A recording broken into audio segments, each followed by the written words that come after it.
दोस्तों, आज दिल्ली के अरुण जेटली स्टेडियम में इंडिया और वेस्टइंडीज के बीच दूसरे टेस्ट मैच का तीसरा दिन खेला गया, जहां पहले भारत के गेंदबाजों ने कमाल की गेंदबाजी करते हुए वेस्टइंडीज की टीम को सस्ते में ऑल आउट कर दिया। जिसके बाद अंतिम के कुछ ओवरों में भारतीय बल्लेबाजों ने कमाल की बल्लेबाजी करते हुए वेस्टइंडीज के गेंदबाजों की अच्छी खासी धुलाई की। तो ऐसे में आज हम आपको इस वीडियो में बताएंगे इंडिया और वेस्टइंडीज के दूसरे टेस्ट के पूरा रोमांचक हाइलाइट्स। तो ऐसे में आप इस वीडियो को अंत तक जरूर देखिएगा, और अगर आप भी भारत की टीम के बहुत बड़े फैन हैं तो आप इस वीडियो को एक लाइक जरूर कर लीजिएगा। इस वीडियो का लाइक टारगेट 1000 लाइक्स का है। दोस्तों, इस समय इंडिया और वेस्टइंडीज के बीच दूसरा टेस्ट खेला जा रहा है। अगर इस मैच में पहले बात करें भारत की पहली पारी की, तो टीम इंडिया ने अपने बल्लेबाजों की शानदार परफॉर्मेंस की बदौलत पहली पारी में 608 रन का पहाड़ जैसा स्कोर खड़ा किया था।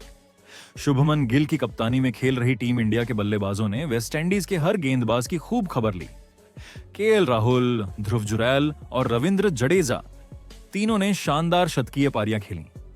इसके जवाब में जब वेस्टइंडीज की टीम दूसरे दिन बल्लेबाजी करने उतरी तो शुरुआत से ही भारतीय गेंदबाजों ने उन पर दबाव बना दिया। दूसरे दिन का खेल खत्म होने तक वेस्टइंडीज ने 71 रन बनाए थे, लेकिन उनके 3 विकेट भी गिर चुके थे। क्रीज पर उस समय टीम के लिए एलिक एथेनेज 27 रन बनाकर नाबाद खड़े थे और उनके साथ कप्तान रोस्टन चेज मौजूद थे। जिसके बाद आज तीसरे दिन दोनों टीम मैदान पर आई।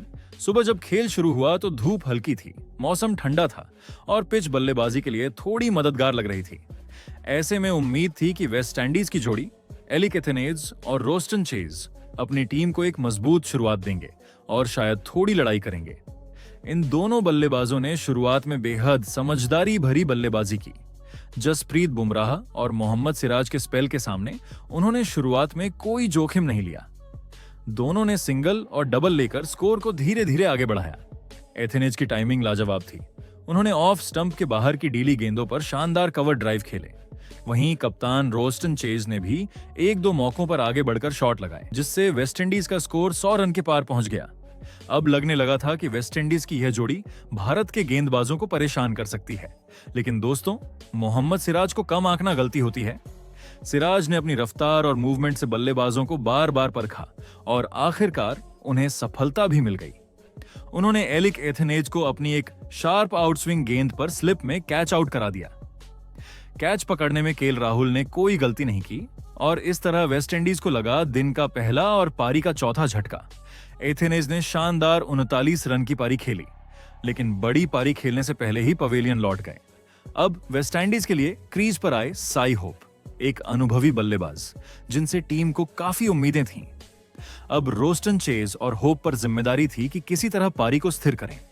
दोनों ने शुरुआत में अच्छी साझेदारी की झलक दिखाई, सिंगल डबल लेकर स्कोर को आगे बढ़ाया, लेकिन कुलदीप यादव के आने के बाद खेल का रुख पूरी तरह बदल गया। कुलदीप ने अपनी जादुई स्पिन का जाल बिछा दिया। गेंद हवा में तैरती, मुड़ती और बल्लेबाज को हैरान कर देती। और फिर आया वो पल जब कुलदीप यादव ने अपनी शानदार गूगली से साई होप को क्लीन बोल्ड कर दिया। गेंद सीधी अंदर आई और होप के डिफेंस को चीरते हुए स्टंप्स को उड़ा ले गई। वेस्टइंडीज को लगा 5वां झटका और भारतीय खिलाड़ियों ने पूरे जोश से इस विकेट का जश्न मनाया। साई होप सिर्फ 12 रन बनाकर पवेलियन लौट गए और इसी के साथ आधी वेस्टइंडीज टीम आउट हो गई। अब बल्लेबाजी करने उतरे जस्टिन ग्रीव्स। उनके साथ रोस्टन चेज ने टीम की नया संभालने की कोशिश की। इन दोनों ने थोड़ी देर के लिए भारतीय गेंदबाजों को रोके रखा।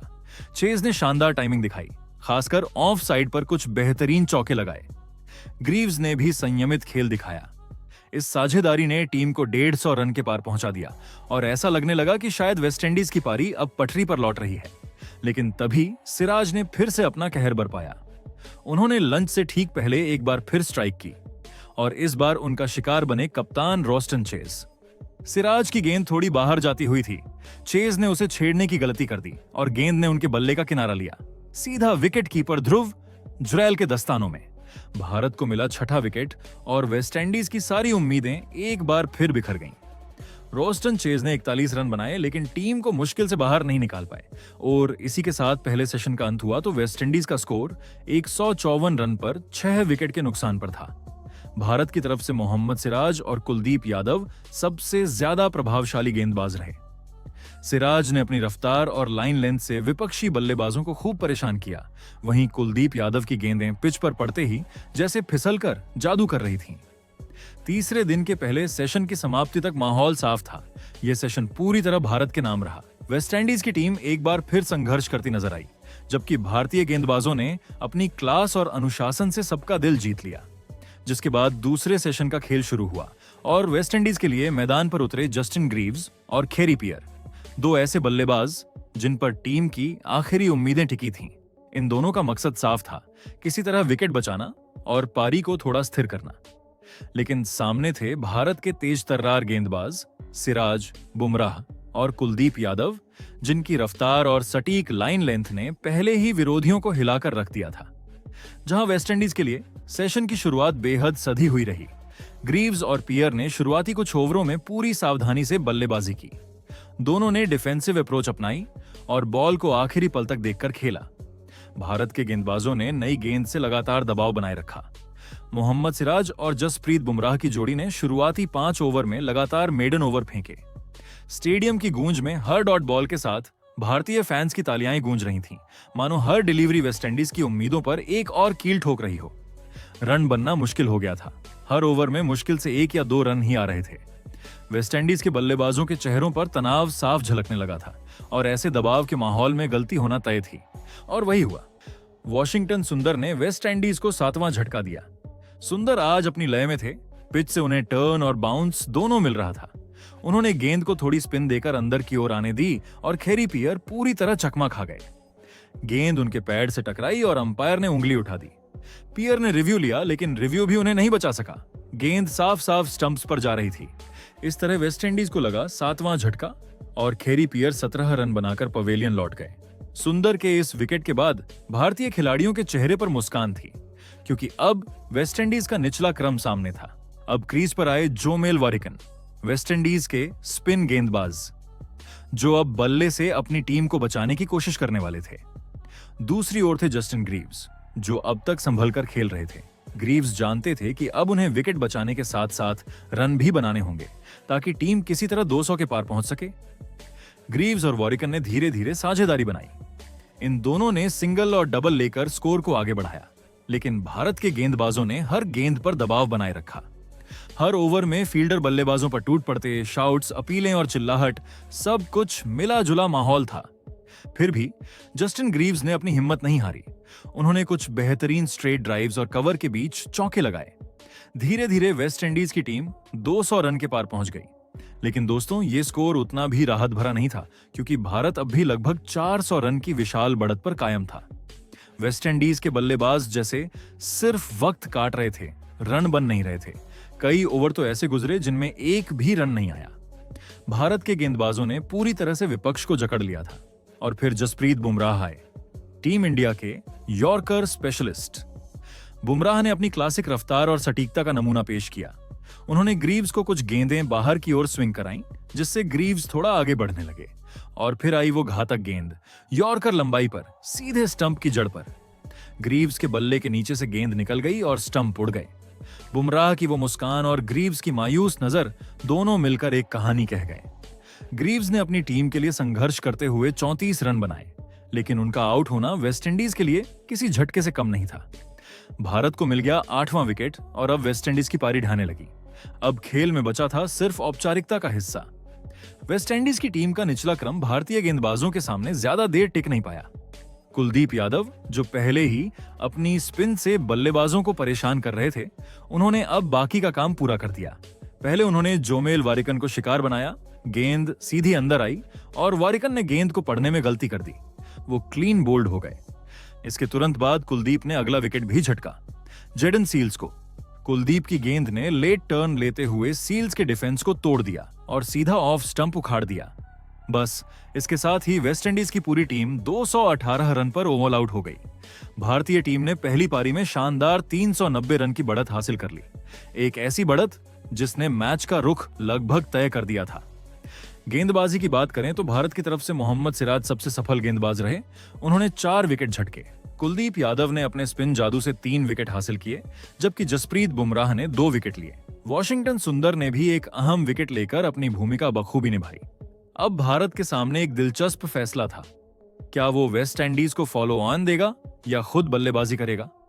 टीम मैनेजमेंट ने थोड़ी सोच विचार के बाद फॉलो ऑन न देने का फैसला किया। शुभमन गिल ने संकेत दिया कि टीम इंडिया अब दूसरी पारी में तेज रन बनाकर वेस्टइंडीज को अंतिम दिन के लिए बड़ा लक्ष्य देना चाहती है। जिसके बाद तीसरे सेशन में भारतीय पारी की शुरुआत करने मैदान पर उतरे दो इनफॉर्म बल्लेबाज केएल राहुल और यशस्वी जायसवाल। दोनों बल्लेबाजों ने पहली पारी में शानदार प्रदर्शन किया था और अब उम्मीद थी कि ये जोड़ी फिर से टीम इंडिया को एक धमाकेदार शुरुआत देगी। पिच अब तीसरे दिन की शाम तक थोड़ी सूखी और टूटने लगी थी, जिससे स्पिनर्स को हल्की मदद मिलने लगी थी, लेकिन गेंदबाजी के लिए ये पिच अब भी उतनी आसान नहीं थी। दूसरी तरफ वेस्टइंडीज के गेंदबाजों ने भी ठान लिया था कि वो भारत को आसानी से खुलकर रन नहीं बनाने देंगे। वेस्टइंडीज की ओर से गेंदबाजी की शुरुआत की जेडन सील्स और जोहान लेन ने। दोनों ने पहले ही ओवर से शानदार नियंत्रण दिखाया। गेंद स्टंप टू स्टंप लाइन पर आ रही थी और कभी-कभी सीम मूवमेंट भी मिल रही थी। भारत की ओपनिंग जोड़ी ने भी शुरुआत में बेहद समझदारी दिखाई। यशस्वी जायसवाल और केएल राहुल दोनों जानते थे कि जल्दी विकेट खोना किसी भी हाल में टीम के लिए नुकसानदायक हो सकता है, इसलिए उन्होंने पहले कुछ ओवर पूरी सावधानी से खेले। पहले 10 ओवरों में टीम इंडिया का स्कोर सिर्फ 25 रन ही था, लेकिन अच्छी बात यह रही कि कोई विकेट नहीं गिरा। बाहर जाती गेंदों को दोनों ने छोड़ दिया, जबकि अंदर आती गेंदों पर बेहतरीन डिफेंस दिखाया। जायसवाल ने कई बार गेंद को अच्छे से बॉडी के पास खेला, जबकि राहुल ने अपनी क्लासिक तकनीक का नमूना पेश किया। भारतीय ड्रेसिंग रूम में कप्तान शुभमन गिल और कोच गौतम गंभीर दोनों इस सावधानी भरे शुरुआत से काफी संतुष्ट दिखे। धीरे धीरे जैसे गेंद पुरानी होने लगी, वैसे ही बल्लेबाजी थोड़ी आसान दिखने लगी और अब यशस्वी जायसवाल का गियर बदलने का वक्त आ गया था। उन्होंने वेस्टइंडीज के स्पिनर्स पर हमला बोलना शुरू किया। जैसे ही गेंदबाजों ने लाइन बदली, जायसवाल ने कदमों का इस्तेमाल किया और बाउंड्री पर गेंद भेजनी शुरू कर दी। उनके शॉट्स में आत्मविश्वास झलक रहा था। चौके, स्वीप, ड्राइव, हर दिशा में रन बहने लगे। वहीं दूसरी ओर के एल राहुल अब तक अपने सेट हो चुके थे। उन्होंने शुरुआत में सिंगल डबल से स्ट्राइक रोटेट की और जैसे ही बाहर की गेंद मिली, उन्होंने अपनी पहचान वाली कवर ड्राइव मारी। राहुल की बल्लेबाजी देखकर दर्शकों को पुराना राहुल द्रविड़ याद आने लगा। धैर्य, क्लास और सटीक टाइमिंग का परफेक्ट मिश्रण। राहुल और जायसवाल की जोड़ी अब लय में थी और उनके सामने वेस्टइंडीज के गेंदबाजों की सारी रणनीतियां बेअसर होती जा रही थीं। अब भारत का स्कोर 50 रन के पार पहुंच चुका था। मैदान में मौजूद दर्शकों के बीच जोश बढ़ गया था और डगआउट में बैठे भारतीय खिलाड़ी भी तालियां बजा रहे थे। जायसवाल की आक्रामक बल्लेबाजी देखकर लग रहा था कि वो यहां सिर्फ रन बनाने नहीं, बल्कि विपक्षी टीम का आत्मविश्वास तोड़ने आए हैं। इसी दौरान आया वो शानदार पल जब जायसवाल ने जेडन सील्स के एक ही ओवर में 4 लगातार चौके जड़ दिए। पहला चौका स्ट्रेट ड्राइव, दूसरा स्क्वायर कट, तीसरा कवर्स के ऊपर से और चौथा मिड विकेट की दिशा में पुल शॉट। हर शॉट में टाइमिंग और आत्मविश्वास झलक रहा था। पूरा स्टेडियम जयकारों से गूंज उठा। जयसवाल, जयसवाल। वेस्टइंडीज के गेंदबाजों के चेहरे पर अब थकान और लाचारी दोनों दिखने लगी थी। राहुल दूसरी ओर से अपनी क्लासिक स्टाइल में बल्लेबाजी करते रहे। उन्होंने जोखिम नहीं लिया, लेकिन हर मौके पर गेंद को गैप में खेला। उनकी रनिंग बिटवीन द विकेट शानदार रही। हर सिंगल को डबल में बदलने की कोशिश की गई। राहुल और जायसवाल के बीच तालमेल गजब का था। दोनों ने एक दूसरे के गेम को समझा और अपनी साझेदारी को मजबूती दी। धीरे धीरे टीम इंडिया की बढ़त 500 रन के करीब पहुंच गई। अब भारत पूरी तरह से मैच पर नियंत्रण कर चुका था। वेस्टइंडीज की टीम सिर्फ फील्डिंग कर रही थी, लेकिन मनोवैज्ञानिक रूप से वो अब मैच से बाहर हो चुकी थी। जायसवाल के हर चौके पर भारतीय खिलाड़ियों का जोश बढ़ता जा रहा था और राहुल की हर सधी हुई डिफेंस गेंदबाजों का मनोबल तोड़ रही थी। और फिर आया जायसवाल का वो खास पल। उन्होंने अपनी आधी सेंचुरी सिर्फ 78 गेंदों में पूरी कर ली। उन्होंने जैसे ही मिड विकेट की दिशा में चौका जड़ा, अपना बल्ला उठाकर दर्शकों का अभिवादन किया। पवेलियन से कोच गंभीर ने भी मुस्कुराते हुए ताली बजाई। इस युवा बल्लेबाज की आक्रामकता और आत्मविश्वास देखकर हर कोई मंत्रमुग्ध था। अब खेल तीसरे दिन के आखिरी पड़ाव पर पहुंच चुका था। सूरज धीरे धीरे ढलने लगा था, लेकिन यशस्वी जायसवाल का बल्ला अब भी चमक रहा था। उन्होंने राहुल के साथ मिलकर वेस्टइंडीज के हर गेंदबाज की गेंद को बाउंड्री की राह दिखाई। उनके कुछ शॉट्स तो इतने शानदार थे कि फील्डर हिलने से पहले ही गेंद बाउंड्री पार कर चुकी थी। तीसरे दिन के अंत तक भारत का स्कोर 109 रन बिना कोई विकेट खोए था। जायसवाल 68 रन बनाकर नाबाद थे, जबकि केएल राहुल 31 रन पर डटे हुए थे। भारत की कुल बढ़त अब 499 रन की हो चुकी थी, यानी मैच आज पूरी तरह से टीम इंडिया की मुट्ठी में था। जैसे ही तीसरे दिन का खेल समाप्त हुआ, स्टेडियम में मौजूद दर्शक खड़े होकर तालियां बजाने लगे। भारत की ओर से एक और डोमिनेटिंग परफॉर्मेंस देखना किसी उत्सव से कम नहीं था। अब चौथे दिन सबकी नजरें इस पर होंगी कि टीम इंडिया कितनी देर तक बल्लेबाजी करती है और वेस्टइंडीज को कितना बड़ा लक्ष्य देती है।